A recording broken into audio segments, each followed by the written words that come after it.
Hi YouTube, BB here. I'd just like to get something off of my chest. Not that I've said it before, which I have plenty of times. I have Aspergers. I'm autistic. The terminology has indeed changed in the books and in literature and in medical texts, but for me, it hasn't. I like saying Aspergers. I like saying high-functioning autism. I'm not a child. I'm not a teenager. I'm almost 35 years old. Almost. It affects us for our entire lives. Not just from diagnosis, but from the moment we're affected as infants or as toddlers. Please do not call yourselves self-diagnosed or neurodivergent or neurospicy. At that point, you're just trying to call yourselves, I'm quirky and special. You're not. You're just being stupid. It offends me. It might not offend you, but it offends me.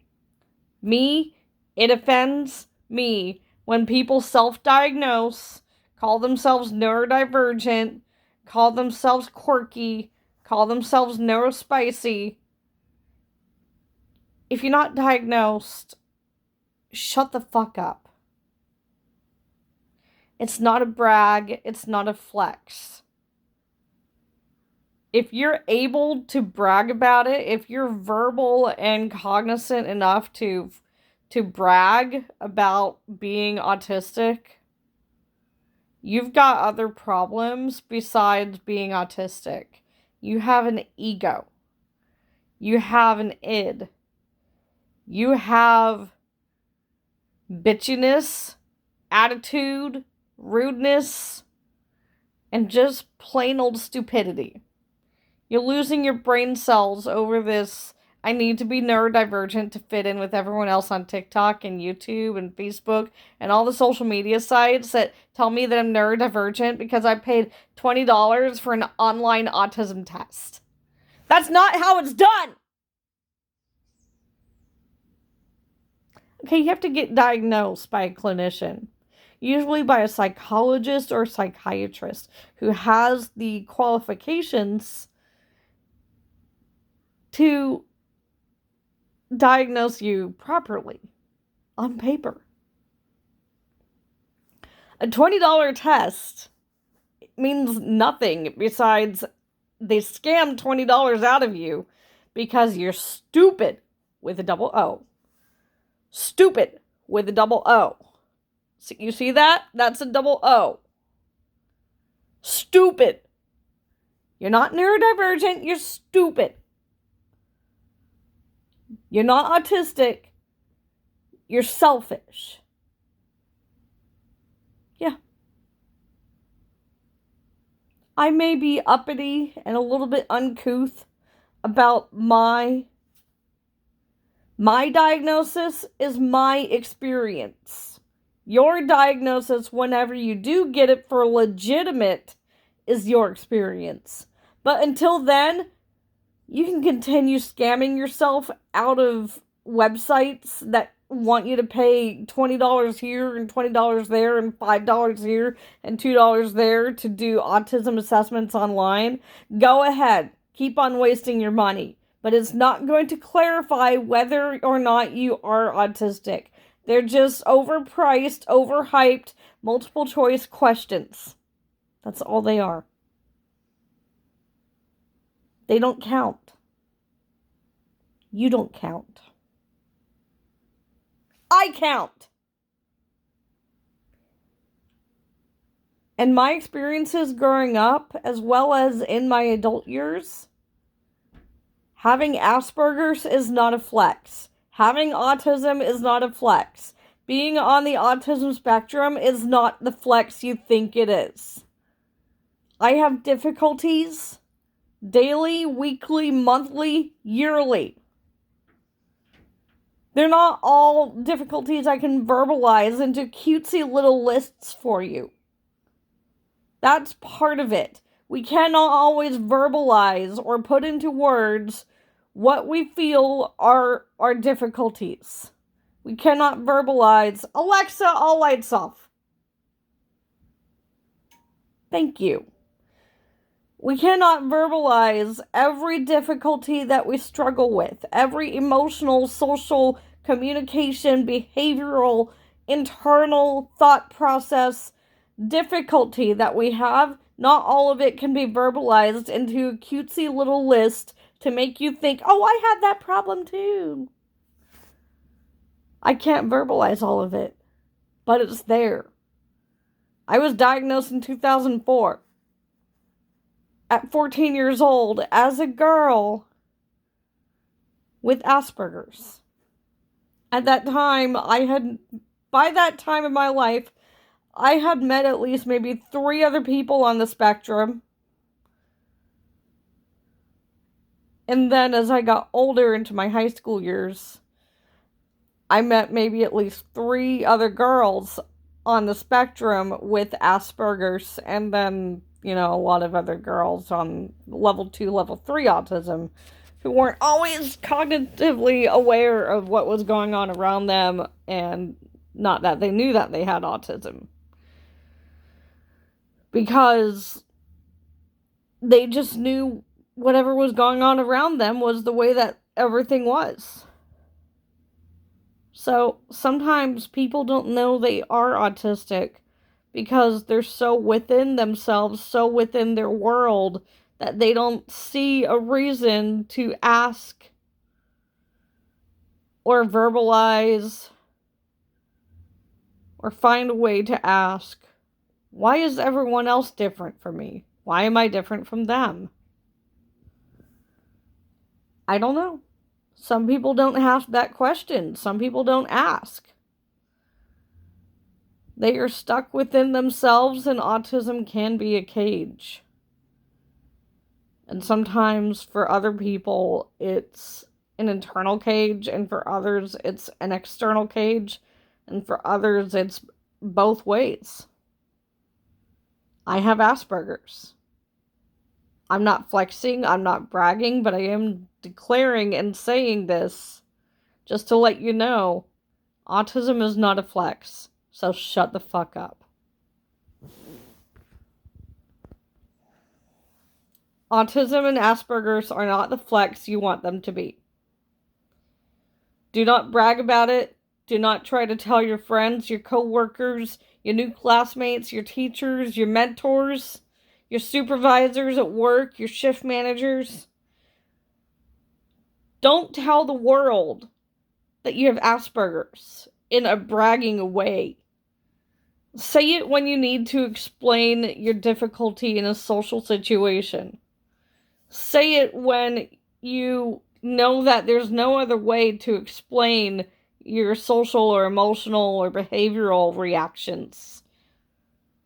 And don't use it as an excuse, but rather say that it's the source, and you're providing the source of what the struggle is, and then you can explain the secondary effects, being the social side, the emotional side, the communication side, the back and forth reciprocal communication side. See, with Asperger's, we can say big words. We know what they mean. But at the same time, sometimes we can't verbalize our internal struggles and difficulties for non-autistic people to understand.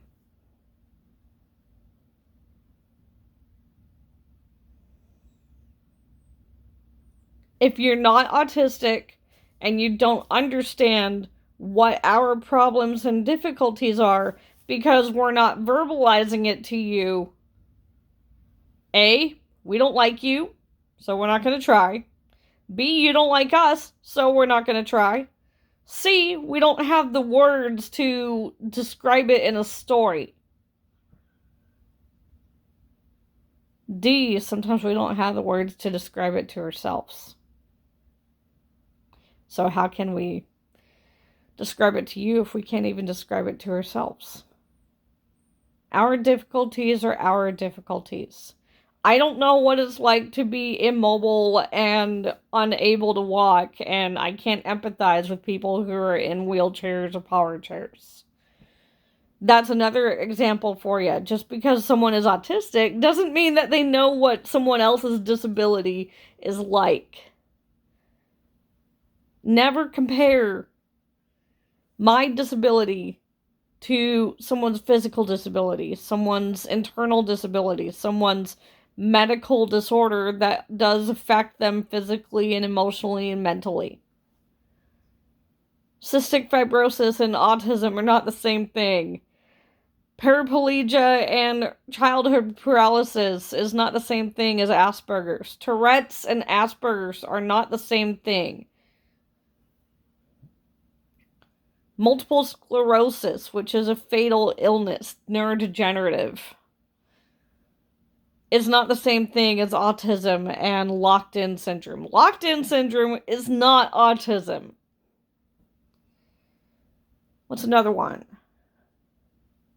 Williams syndrome and Down syndrome are two completely different things. One is trisomy 7, the other is trisomy 21. Edwards syndrome, Patau syndrome, and Down syndrome are three completely different things. You got it? Every disability you've heard of is its own specific disability. And people who are on the spectrum have their own individual disability affecting them as an individual. When you've met one person with autism, you've met one person with autism. When you've met one person with Asperger's, you've met one person with Asperger's. When you've met one person with Williams syndrome, you've met one person with Williams syndrome. And actually, I have.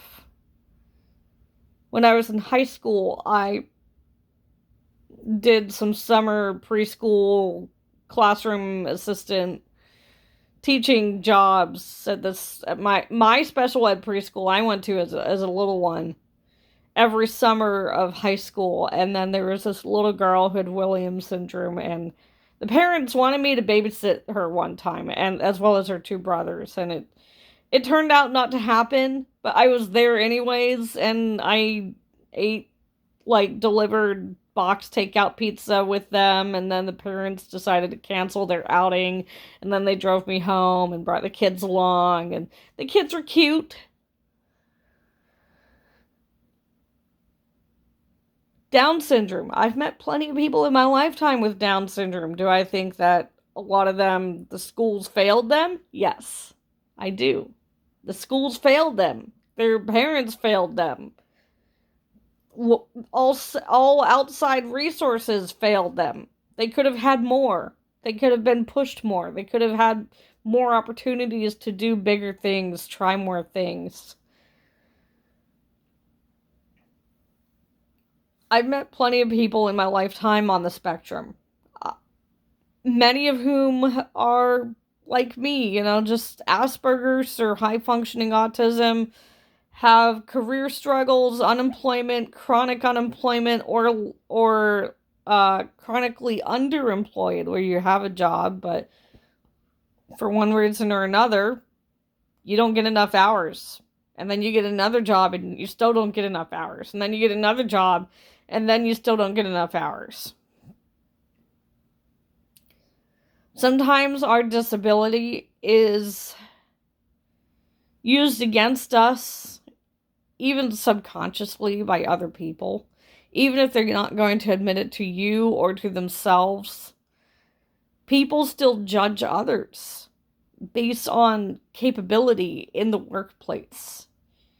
And maybe your shift manager doesn't know you have Asperger's, but they can see that you're struggling to do certain tasks, so they'll schedule you for fewer hours. Hi, over here. I've been on the receiving end of that countless times. And the few times I've alluded to having a social communication challenge, yes, use those words. When I worked at a McDonald's, I said I have a social communication challenge. Sometimes my words don't match my voice don't match my impact, don't match my implications, don't match my facial expressions, don't match my hands and my body language. And words can get lost in translation, and moods can swing, and people can get offended. And I don't know they're offended until, like, way too much time has elapsed. And then they complain a week, 2 weeks, 3 weeks, 6 weeks later, and I'm like, really? Your complaint is no longer valid if you complain 6 weeks after the fact. By then, I've already long forgotten the conversation that even occurred that you're complaining about. Come on, people. If you're going to complain about your coworkers who have Down syndrome or Aspergers or autism or developmental disability, and you realize it does affect their social communication skills, but then you forget that part. When you get offended about something they say they do, they're not even aware of it when they do it. They're not aware of it the rest of the day. They're not aware of it the next day. They're not aware of it the next day after that. You haven't complained to them. You haven't asked them to clarify what they meant. And then instead, you just bottle it up, you hold it in, and then a week later, 2 weeks later, 6 weeks later, you go to upper management and you complain, oh, BB said something to me of this thing, and then I think she meant this thing. I'm not sure how she said it or why she said it, but she said this thing. And when did BB say it? I don't know, like 5 or 6 weeks ago. Okay, I'll have a chat with her. BB, so this thing happened with so-and-so, blah, blah, blah, blah, blah. They said you said this, and then they said that, and you said this. And I say,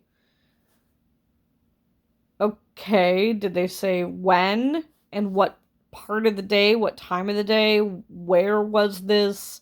I mean, at work, yes, but in what room or what area of the building or what event preceded this situation, and was it right before lunch or was it right after lunch?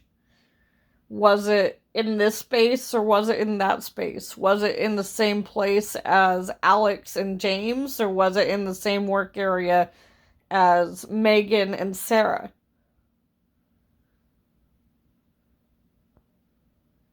Well, okay, she didn't clarify any of those things. When was this? She said 5 or 6 weeks ago. I see. Well, I wish I could help you. But as you know, I do have a social communication challenge, which I have expressed to you before. And I've also expressed to you that sometimes people do this, where they don't realize that BB means something or means something else. They hold it in and they complain way too far, too much time elapsed.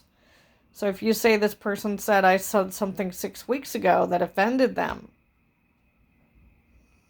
I'm not validating that.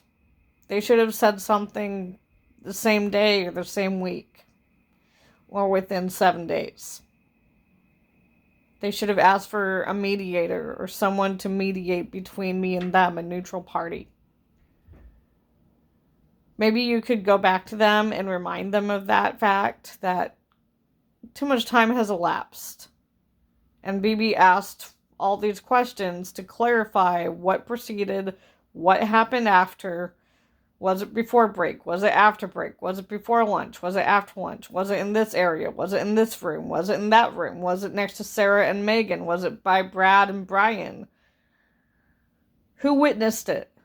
Who else was engaged in the conversation? Who was 10 feet away and could have possibly overheard?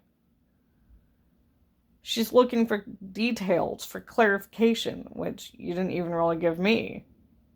So, if you're going, BB has a policy. She doesn't want to have to say it to everybody here. But she did ask me to tell you this. BB said her personal policy is 7 days.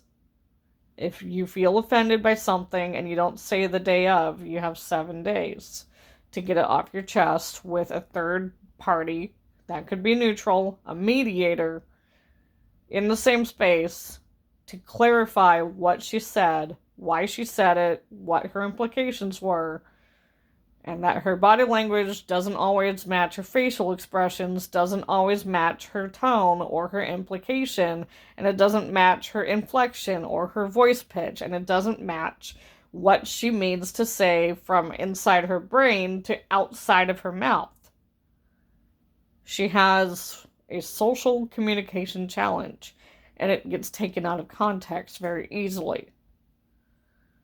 She struggles with that communication, and it doesn't help her, and it actually makes her feel worse when people just do this whole complain way after the fact.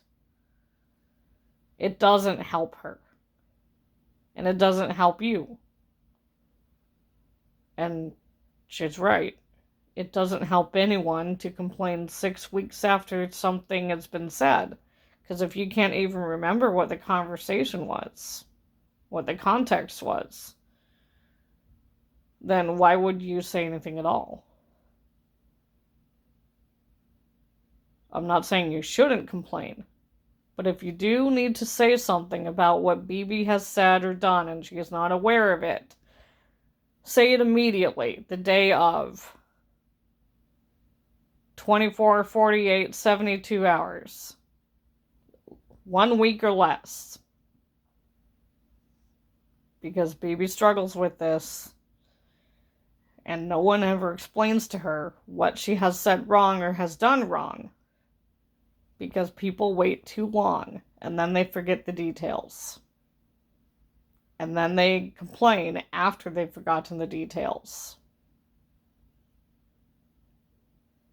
Seems to me like you have a grudge or some kind of mean girl-itis. This isn't middle school. This isn't high school. Leave the mean girl-itis back in your school days. Be an adult. That's what I wish people would do, okay? That's what I wish people would do. It's not that hard to be a fucking adult about what you have to say and clarifying to people something you said or did today kind of offended me, but I'm not sure if I understood what you were saying to me. So get to the fucking point. Clarify who witnessed it, who was 10 feet away, if it was before break or after break, right after we clocked in for work or right before we were clocking out at the end of the day. In this space or that space, in this room or that building, in this office or in that office. At this boundary line, at this safety area, etc. It's not that hard to clarify out loud if you understand the who, what, when, where, why, and how of answering questions. It's not that hard. You just have to try. Okay, this is a 23-minute video, all done. BB has Aspergers. Get the fuck over it. And you are not neurodivergent, you are not quirky, and you are being scammed out of your money by these stupid online autism assessment websites that are just multiple choice questions and personality quizzes that tell you, pay $5 and we'll tell you if you have autism. Pay us $20. That's not how it fucking works. If you want validation, at least seek counseling. Go see your pediatrician. Go see your general physician. Go see your primary care physician and talk with them about your issues and why you want to see a therapist or a counselor that they can refer you to in behavioral health in your medical care network. And that gets the ball rolling. Yeah, it's going to cost you money to get an autism diagnosis. But it's also costing you money to get scammed out of these personality quizzes too. So, do the right thing for yourself. Stop bragging about being autistic. It's not cool. Because I don't brag about it when I'm being persecuted in the workplace for having a communication challenge. That's not a brag. It's not a flex. It's a curse. I fucking hate it, and I wish I didn't have to deal with that. I wish I didn't have to suffer with that. And I wish I didn't have to struggle with that. Social, emotional challenges, communication challenges are not something I wish upon other people. And it's not something you should wish to have. You have no fucking idea when you say you wish you were autistic. You have no fucking idea. You're not Aspergers, you're not autistic, you're not ADHD. You're just stupid, unethical, lazy, dumb, wannabe, phony, disingenuine, insincere losers. I'm brutal. I'm blunt. If you can't handle that, then fuck you. Am I proud to have Asperger's? Kind of. But not in a brag way. I just own it so it doesn't own me. There we go. Bye, y'all.